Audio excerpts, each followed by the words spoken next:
Hi, this is Nam, It's Cathy. and in the background is Bumblebee, our corgi, Hey, and Bubble. and this is another episode of CY Zhang. And today, Cathy will be painting Octopus while we talk about our first arts and crafts fair, which was last weekend. And you said hour because you had a huge part in it with the setup and just manning the booth along with me for 7 hours. Yeah, so I was namming the booth. Okay. Wah wah. Har. So, what are some of the things that you learned from your first arts and crafts fair? Well, do we want to kind of talk about what it was? Just give a general summary of what event it was for people that have no idea Sure. while watching this octopus come to life Yeah. in the background. So our first fair was the Portland-based Crafty Wonderland Spring Market. It took place at the Oregon Convention Center. It's a twice annual event, so we were a vendor at the spring event. We rented a 10 by 10 booth, and it costs close to $300 for the full-size booth, which was what we got. Even though it was our first one, I wanted to just invest in a full booth and kind of be able to experience just have the full experience of being a vendor. And also, we wanted to have the experience of mocking up a pop-up shop with the products that I currently have. What were some of your what was your financial goal going into it? I didn't have a concrete goal, but as the day of the event approaches, kind of informally in my head, I wanted to at least double it. Ideally, I wanted to double the cost of us renting the booth and the cost that we've put into buying all the equipment and materials. Just because it's our first one, the startup cost is higher than usual. We ended up spending about $500, I think a little over $500 on everything, including the booth and display items. And we're going to be transparent about the finances because I feel like it will be really helpful, and it's something that people don't really talk about. What do you think? So how did we do financially? Can we quit art now? Yeah, from one fair, we've generated enough money to just chill for the rest of the year. No, so as I mentioned, we spent a little over $500 on setting up the booth and just printing out our prints and cards. It actually doesn't include a new product I introduced in this market, which is my enamel pins, because obviously if I include what I spent on enamel pins alone, it would have been way over 500. But I'm just talking about the I guess most of my paper products that we are creating, that we're making in-house. And as far as the event goes, we made, I don't know the exact number, but we made probably around $750, which is really good if you look at it in itself, especially for our price point of between $5 for a card all the way up to $32 for a larger print. I think the silver lining I took away from it was that the fair was not well attended, and despite that, we were still able to eke by and do okay.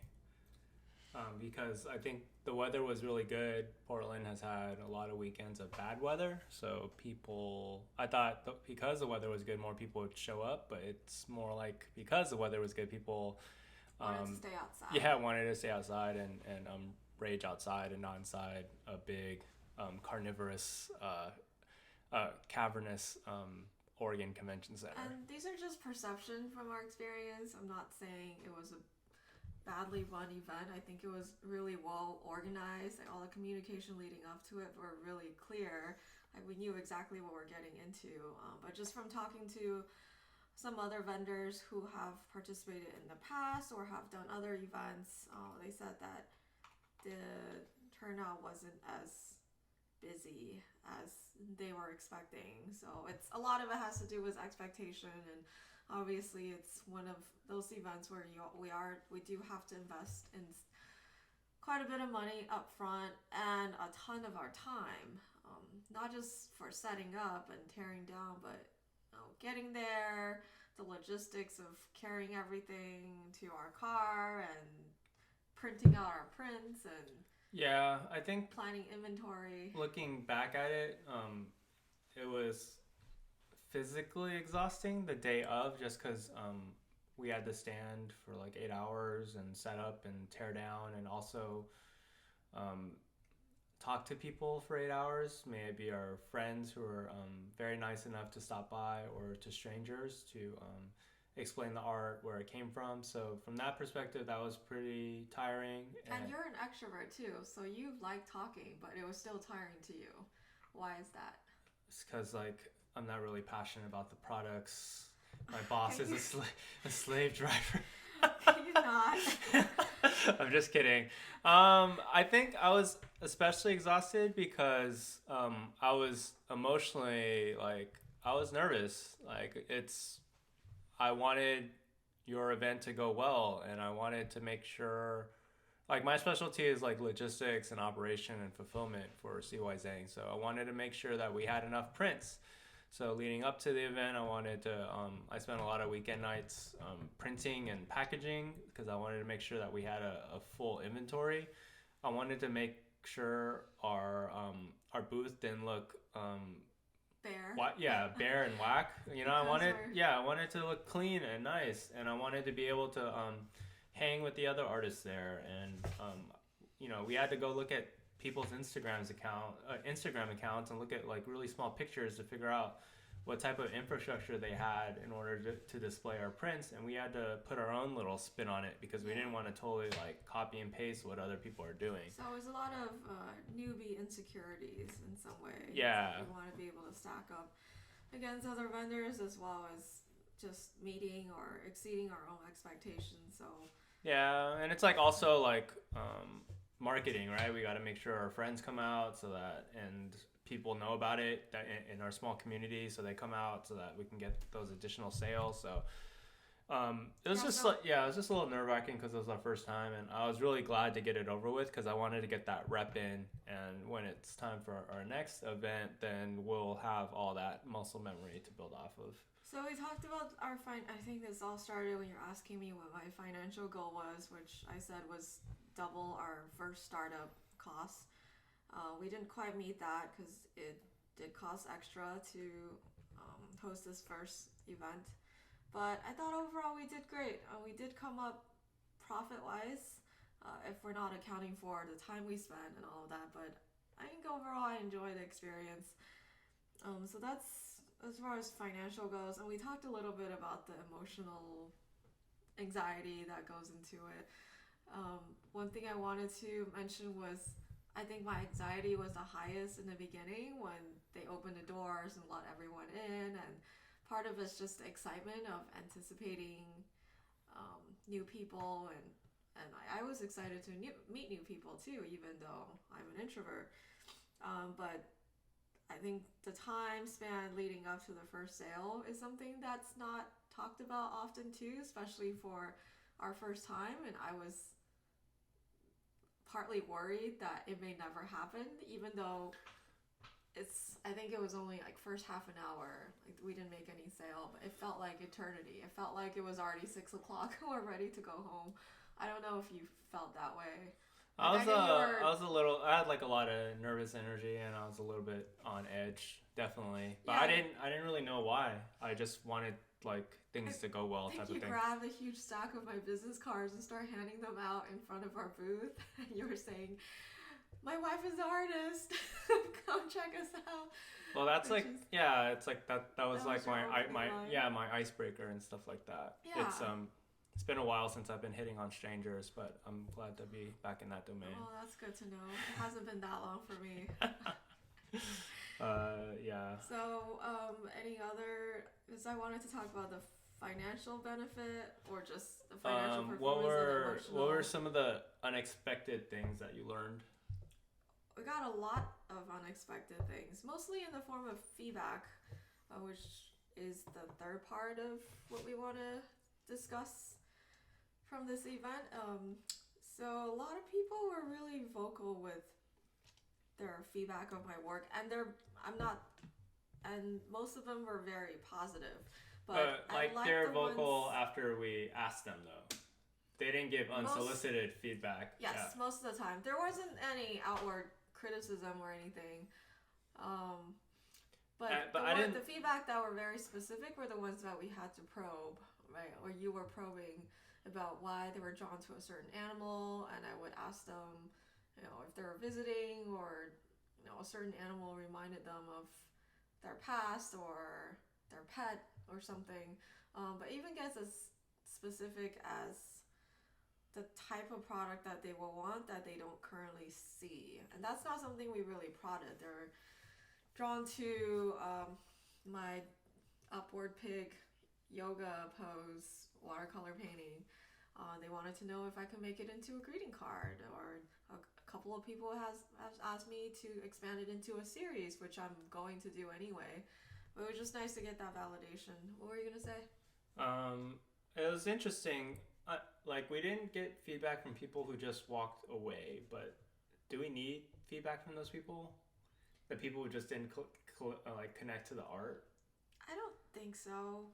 Yeah, it's better if we just get feedback on kind of people who are somewhat interested and Yeah, I can see how it helps to get feedback from people who are not into my art, but in events like this where they're selling a lot of different types of products, not just art, it could just be that they're not in the mood to buy art. Yeah. I would go to these events if I'm in there to buy a necklace. I'm not going to stop by art shops. So I think that type of feedback is more useful if someone was going to a gallery show of my work or something and they just couldn't bother with looking at my work. The whole economics of what the flow chart that people go through to purchase things is interesting too, because the consumer journey. Yeah, the consumer journey, because it's I